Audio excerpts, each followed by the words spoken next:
This is a response to Jordan Peterson's message to Muslims. First, I must say that Jordan Peterson is someone I've admired for a long time. I think he's had a positive influence on a great many people. Having said that, as an atheist, I disagree strongly with his Christian ideas, and they are quite evident in this epistle to Muslims.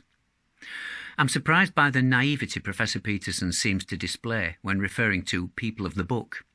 This nonsensical term assumes that Judaism, Christianity and Islam are simply religious variants on a theme.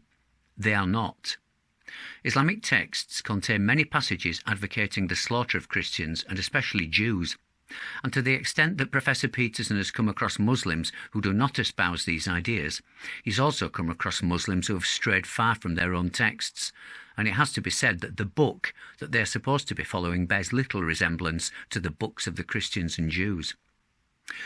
Professor Peterson says that it is time for Muslims to stop regarding the Christians and Jews as their enemies.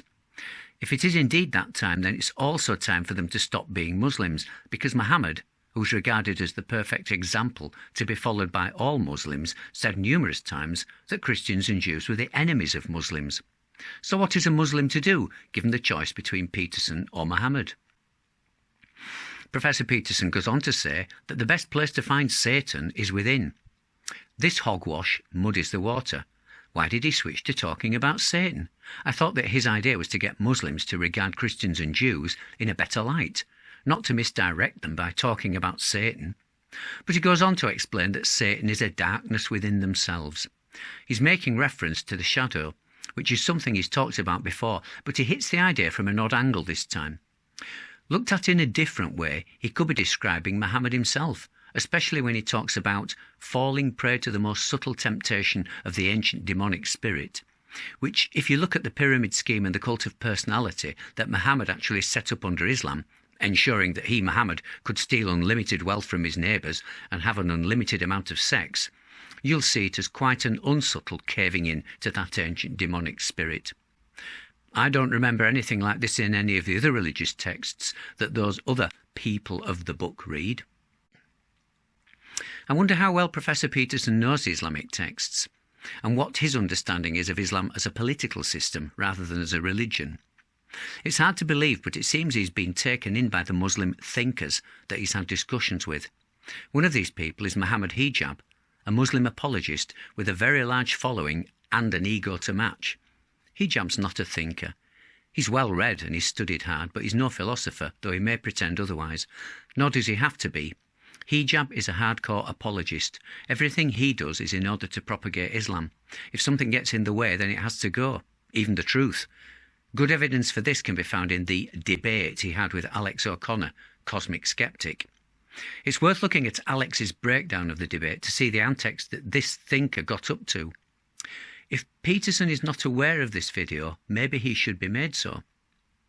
It's disturbing to hear Peterson, the man who refused to have prescribed speech forced upon him and who frequently tells us that he chooses his words very carefully, say, "Peace be unto him," in reference to Muhammad. Peace be unto the man that had 800 Jews slaughtered in one day, or 800 people of the book, if you like.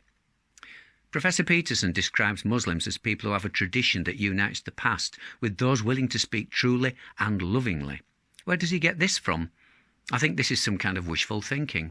The concept of love does not arise in Islam as it does in Christianity.